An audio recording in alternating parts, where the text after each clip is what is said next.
The invitation sat on my desk, cream-colored cardstock with gold embossing, the same stationery my father had used to write my disavowal letter 15 years ago. The irony wasn't lost on me. "Please join us for dinner at the Harrison family estate," it read. "Your presence is urgently requested. My assistant, Marcus," watched as I turned the invitation over in my hands. "Are you going to go?" I leaned back in my chair, looking out at the Manhattan skyline from my corner office. "What do you think, Marcus? After 15 years of silence, they suddenly want a family dinner." My name is Olivia Harrison, though I haven't used that last name since I was 22. Back then, I was just the rebellious older daughter who dared to question my father's business practices. Now, I'm Olivia Chen, CEO of Phoenix Industries, one of the fastest-growing technology companies in the world. And I just signed the papers to buy out Harrison Technologies, my family's failing company. "The merger documents are ready," Marcus said, placing a thick folder on my desk. "Everything's set for next week's board meeting." I nodded, still staring at the invitation. "Have you seen the latest numbers from Harrison Tech?" Marcus pulled up a tablet, scrolling through reports. "Stock's down 60% from last year. Your sister's latest product launch was a disaster. Rumors are they won't make payroll next month." Jessica, my perfect younger sister, who'd always done everything right in our father's eyes. The one he'd chosen to run the company, claiming she had the right temperament for leadership. The same sister who hadn't spoken a word in my defense when he'd thrown me out. "Book me a flight to Boston," I said finally. "Let's see what they want." The Harrison estate hadn't changed in 15 years. Same manicured lawns, same imposing stone facade, same sense of old money and older expectations. As my car pulled up the circular driveway, I saw other vehicles already parked. Jessica's Range Rover, my father's Bentley. Marcus had insisted on having a car wait for me, just in case, he'd said. Smart man. The butler, not the same one from my childhood, opened the door before I could knock. "Miss Harrison," he greeted me formally. "Miss Chen," I corrected him. His eyes widened slightly, but he nodded. "Of course. My apologies, Ms. Chen. The family is waiting in the study." The study, where all important Harrison family decisions were made, where my father had told me I was no longer welcome in his house or his company. I straightened my Chanel jacket and followed the butler down the familiar hallway. Family photos lined the walls. Jessica's graduation, her wedding, her taking over as CEO. My face was conspicuously absent, all traces of my existence carefully removed. The study door was open. Inside, my father sat behind his massive desk, looking older than I remembered but still radiating authority. Jessica perched on the leather sofa, her designer outfit not quite hiding her nervous fidgeting. And in a corner, my mother sat silently, just as she had the day I left. "Olivia," my father said, standing. "Thank you for coming." I remained in the doorway, not quite entering their space. "Well, when the great Richard Harrison requests your presence, how can you refuse?" Jessica flinched at my tone. Father's jaw tightened, but he pressed on. "Please sit. We have much to discuss." I chose an armchair near the door, crossing my legs and waiting.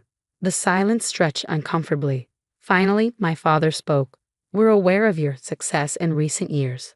I raised an eyebrow. "My success? You mean building a billion-dollar company from scratch while you were grooming Jessica to run Harrison Tech into the ground?" "Olivia, please," my mother spoke for the first time. "We're trying to have a civil conversation." "Civil?" I laughed. "Like the civil way you all sat there while father threw me out, or the civil way you've pretended I don't exist for 15 years? Jessica stood up suddenly. "We made mistakes, okay? Is that what you want to hear? We were wrong." I studied my sister, really looked at her for the first time. The perfect blonde hair was styled as immaculately as ever, but there were shadows under her eyes, tension in her shoulders. Running a failing company didn't look good on her. "Why am I here?" I asked, turning back to my father. He sighed heavily, looking every bit his 65 years. "Harrison Technologies is in trouble. We need your help." And there it was. Not an apology, not an acknowledgement of the pain they caused. Just another business transaction. My help? I kept my voice neutral. "What kind of help?" "We've seen what you've done with Phoenix Industries," he said. "The innovation, the growth. We need that kind of thinking at Harrison Tech." I thought about the merger documents waiting in my briefcase, about the months of careful planning that had led to this moment. And what exactly are you offering? A partnership, Jessica jumped in. Co-CEO position. Equal say in the company's direction. I almost laughed. They had no idea how close they were to having no say at all. Let me get this straight, I said, standing. For 15 years, I was the family disappointment, the one who didn't understand business, the one who wasn't worthy of the Harrison name. But now that you're failing, suddenly I'm good enough. That's not fair, Jessica protested. Things are different now. Different? I turned to her. Different how? Because you failed at the job you were handed on a silver platter. Because you couldn't handle the responsibility you were so sure you deserved. Enough, my father's voice cracked like a whip. We're offering you a chance to come home, Olivia. To be part of the family again. I reached for my briefcase, pulling out the merger documents. That's a generous offer, Dad, but I have a counter-proposal. I placed the papers on his desk, watching as he picked them up. His face went pale as he read. What is this? The future of Harrison Technologies, I said calmly. Phoenix Industries has been buying shares through various subsidiaries for months. As of next week's board meeting, we'll own controlling interest in your company. Jessica grabbed the papers from our father's hands, her eyes scanning frantically. This is impossible. You can't. Can't what? I asked. Can't outmaneuver the mighty Harrisons? Can't build something bigger and better than you? Can't take everything you thought was yours? My father stood up, his face red with anger. You planned this. All of it. No, Dad, you planned this. The moment you decided Jessica was more worthy of your trust, your love, your legacy, you set this in motion. I just learned from your example. We'll fight this, he threatened. We have lawyers. Yes, you do, I agreed. The same lawyers who helped me structure this deal. Turns out loyalty can be bought. Another lesson I learned from you. The silence in the study was deafening. My mother had gone completely still, her hands clasped tightly in her lap. Jessica looked like she might be sick. And my father, he just kept staring at the merger documents like they might somehow change if he glared at them long enough. The board meeting is next Tuesday, I said, standing up. I suggest you take the weekend to come to terms with this. Please, my mother finally spoke, her voice trembling. Olivia, we're your family. I turned to her, feeling the old pain surface. Family? Where was this family when Dad threw me out? When Jessica took everything that should have been shared between us? When I was struggling to build something of my own? You never needed our help, Jessica said quietly. Look at what you've built. I laughed, the sound sharp and bitter. You think Phoenix Industries happened by magic? I worked 18-hour days for years. I lived in a tiny apartment, ate ramen noodles, and pitched to every investor who would listen. And you know what kept me going? Knowing that someday I'd be strong enough to make you all see what you threw away. My father finally found his voice. So this is revenge. No, Dad, this is business. Isn't that what you always taught us? Never let emotions cloud your judgment. I picked up my briefcase. Harrison Technologies is failing. Phoenix Industries can save it. The fact that I get to do it, that's just, what did you use to call it? A fortunate business opportunity. As I turned to leave, Jessica caught my arm. Wait, what's going to happen to us? To our jobs? I looked at my sister, really looked at her. The golden child who'd had everything handed to her. Who'd never had to fight for anything in her life. For a moment, I almost felt sorry for her. That depends, I said. Are you willing to earn your position for once? Before anyone could respond, my phone buzzed. I glanced at the screen. Marcus, right on schedule. I have to take this, I said, stepping into the hallway. Marcus?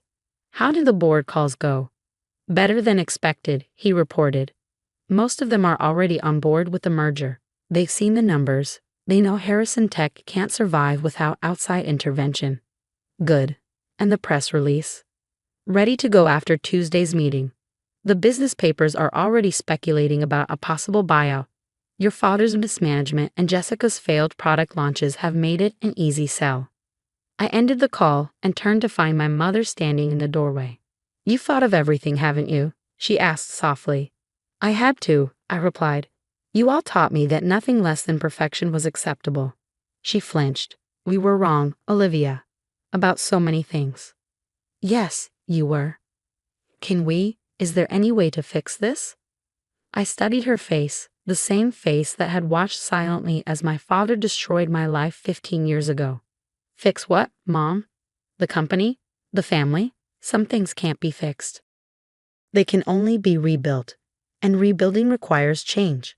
Back in the study, my father had moved to the window, staring out at the gardens where he'd once taught Jessica and me about the importance of the Harrison legacy. What are your terms? He asked without turning around. For the company? They're in the merger documents. For the family? I paused. That's more complicated. Jessica looked up from where she'd been reading the merger papers. You're not firing everyone, are you? There are people who depend on those jobs. Unlike you, I actually care about the employees, I said. Anyone who's qualified and willing to adapt will have a place in the new organization. But there will be changes. Big ones. And us? She asked quietly. That depends on you. Are you willing to start at the bottom? Learn the business properly? Prove you deserve your position? She nodded slowly. I think I need to. Good, because that's your only option if you want to stay with the company. My father turned from the window. And me? You'll be offered a position on the board, non-executive, no direct management role. Your years of experience could be valuable, but you won't be running things anymore. He opened his mouth to argue, then closed it again. For the first time in my life, I saw Richard Harrison accept defeat. The board meeting is at 10 a.m. on Tuesday, I said, gathering my things. I suggest you all be prepared. As I reached the door, my mother called out, Will you stay for dinner? I turned back, looking at my family, really looking at them. My father, proud but defeated. Jessica, scared but finally understanding. My mother, hopeful but uncertain. No, I said softly, not tonight. We have too much history for casual family dinners. But maybe someday. The next few days passed in a blur of meetings and preparations. Marcus kept me updated on the board members' responses. Most were enthusiastically supporting the merger, seeing it as their best chance to salvage their investments. On Monday evening, as I sat in my hotel room reviewing the final presentations, my phone buzzed with a text from Jessica. Can we meet? Just us? I considered ignoring it, but something made me respond. Lobby bar, 30 minutes. She was already there when I arrived, nursing what looked like a very expensive glass of wine. Thank you for coming, she said as I sat down. What do you want, Jessica? She took a deep breath. I wanted to say I'm sorry, not just for now, but for then. For not standing up for you when Dad threw you out. For taking everything without questioning it. For being exactly who they wanted me to be instead of who I should have been. I signaled the bartender for a drink. And you're just realizing this now? No, she admitted. I've known for years that I was in over my head. That I wasn't cut out for this. But I was too proud, too scared to admit it. So what changed? You did. Seeing what you've built, how strong you've become, it made me realize what real leadership looks like. I studied my sister, looking for any sign of manipulation. But all I saw was exhaustion and genuine regret. You know things can't go back to how they were, I said finally. I know, I don't want them to. I want to learn, really learn from the ground up. Will you teach me? The next morning, I stood before the Harrison Technologies Board of Directors, my father and sister seated among them. As I presented Phoenix Industries' vision for the merged companies, I couldn't help but appreciate the symmetry of the moment. 15 years ago, in this same room, my father had told me I wasn't worthy of the family business. Now I was showing him exactly what he'd thrown away. The vote was unanimous. By noon, Harrison Technologies was officially part of Phoenix Industries. As the board members filed out, my father approached me. You've won, he said simply. This isn't about winning, Dad. It's about fixing what's broken, in the company and maybe, eventually, in the family. He nodded slowly. I underestimated you. I was wrong. Yes, you were. The question is, what are you going to do about it now? He straightened his shoulders, and for a moment, I saw the man who had once taught me about business before pride and prejudice had poisoned everything.